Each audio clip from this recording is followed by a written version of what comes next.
Hello bikers, আসসালামু আলাইকুম। Dhaka Riders বিডির আরও একটি নতুন ভিডিওতে আপনাদেরকে স্বাগত জানাই। আমি অনেক বাইকারকে দেখেছি যে তাদের পছন্দের বাইক থেকে ভালো একটি পারফরমেন্স পাওয়ার জন্য সঠিক সময়ে এবং উপযুক্ত মেনটেনেন্স বা সার্ভিসিং করে থাকে। আবার আমি এমনও দেখেছি যে অনেকেই বাইক রাইড করে, যখন বাইকের সমস্যা হয় ঠিক তখনই বাইকের সার্ভিসিং সেন্টারে নিয়ে যায় এবং বাইক সার্ভিস করায়। তাদের চিন্তাভাবনা তারা শুধু বাইকে তেল ভরবে এবং বাইক রাইড করবে, এবং যখন বাইকের সমস্যা দেখা দিবে ঠিক তখনই বাইকে সার্ভিসিং সেন্টারে নিয়ে যাবে এবং সার্ভিস করাবে। আজকের ভিডিওর মাধ্যমে আমি আপনাদের সাথে শেয়ার করব একটি বাইক থেকে ভালো পারফরমেন্স পাওয়ার জন্য বাইকের প্রিভেন্টিভ মেনটেনেন্স কেন করানো হয় এবং এই প্রিভেন্টিভ মেনটেনেন্সে কী কী কাজ করানো হয়। মূল ভিডিওতে ফিরে আসছি, ইন্ট্রোর পর সাথেই থাকবেন।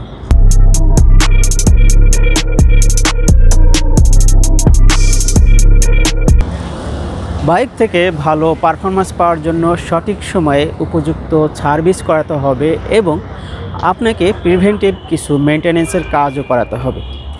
বাইকের সমস্যা হলেই আপনি বাইককে সার্ভিসিং করাবেন, এরকম চিন্তাভাবনা যদি থাকে তাহলে সেটা আসলেই ঠিক না। যদি এরকম চিন্তাভাবনা থাকে বা এমনটা করেই থাকেন তাহলে হয়তো আপনি আপনার বাইককে নিয়ে বড় ধরনের সমস্যার সম্মুখীন হবেন। বাইক নিয়ে যাতে বড় ধরনের সমস্যার সম্মুখীন না হতে হয় তার জন্য আপনাকে নির্দিষ্ট কিলোমিটার অথবা নির্দিষ্ট সময়ের কিছুটা আগে অথবা পরে আপনাকে আপনার বাইকের কিছু রক্ষণাবেক্ষণ অথবা মেনটেনেন্স করতে হবে।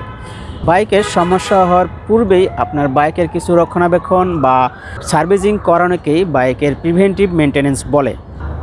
প্রিভেন্টিভ মেনটেনেন্স যদি না করে থাকেন তাহলে আপনাকে আপনার বাইক নিয়ে বিভিন্ন সমস্যার সম্মুখীন হতে হয়। আমি একটি সমস্যার কথা এখানে তুলে ধরছি। ধরেন আপনি কোথাও আপনার বাইক নিয়ে গেলেন, তখন এমন সমস্যার সম্মুখীন হলেন যে আপনার বাইক নিয়ে কাছাকাছি কোনো সার্ভিসিং সেন্টারে যেতে পারতেছেন না, ইভেন আপনি বাইকটি স্টার্টও দিতে পারছেন না। তখন হবে কি, আপনি আপনার বাইকটাকে ঠেলে কোনো সার্ভিসিং সেন্টারে নিয়ে যাবেন এবং সেটাকে মেরামত করে পুনরায় রাইড করে বাসায় ফিরে আসতে হবে। যাতে এ ধরনের সমস্যায় না পড়েন তার জন্য আপনাকে পূর্ব থেকে কিছু মেনটেনেন্স করাতে হয়। তা আমি আজকে আপনাদের সাথে শেয়ার করব প্রিভেন্টিভ মেনটেনেন্সে আপনি কী কাজ করাবেন। প্রিভেন্টিভ মেনটেনেন্সে যে সকল কাজ করাবেন তার মধ্যে উল্লেখযোগ্য হলো, আপনি প্রথমে আপনার বাইকের উভয় টায়ারের টায়ার প্রেশার মেপে নেবেন এবং আদর্শ মানের টায়ার প্রেশার দিয়ে নেবেন। সাথে সাথে টায়ারে কোনো ব্রেক বা ধাতব পদার্থ যদি ঢুকে থাকে সেগুলো বের করে নেবেন এবং ভালোভাবে চেক করে নেবেন। দ্বিতীয়ত, আপনি আপনার বাইকের ক্লাচ লিভারের ফ্রি প্লে অ্যাডজাস্ট করে নেবেন এবং ক্লাচ কেবল এবং থ্রটল কেবল ভালোভাবে চেক করে নেবেন সেগুলো ঠিক আছে কি না। এরপরে আপনি আপনার বাইকের স্পার্ক প্লাগ পরিষ্কার করে নেবেন। এছাড়া আপনার বাইকের ফ্রন্ট এবং রেয়ার ব্রেকের ব্রেক প্যাডগুলো পরিষ্কার করে নেবেন এবং ব্রেকে অ্যাডজাস্ট করে নেবেন। সাথে সাথে আপনি আপনার বাইকের ড্রাইভ চেন অ্যাডজাস্ট করে নেবেন। এছাড়াও আপনার বাইকের চেন এবং প্রয়োজনীয় অন্যান্য জায়গায় লুব্রিকেন্ট করে নেবেন। এছাড়াও আপনি যেটা করবেন যে আপনার বাইকের এয়ার ফিল্টারটা ভালোভাবে পরিষ্কার করে নেবেন।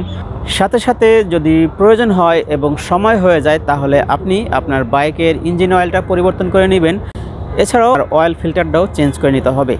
আপনি যদি প্রিভেন্টিভ মেনটেনেন্সের প্রতি গুরুত্ব দেন তাহলে আপনি আপনার বাইক থেকে ভালো একটি পারফরমেন্স পাবেন, অর্থাৎ আপনি আপনার বাইকটি চালিয়ে খুবই সন্তুষ্ট হবেন। তো বন্ধুরা, বরাবরের মতন আমি আমার ভিডিওতে কয়েকটা কথা বলি যে বাইক নিয়ে কখনো রেস নয়, রাইডিংকে এনজয় করবেন।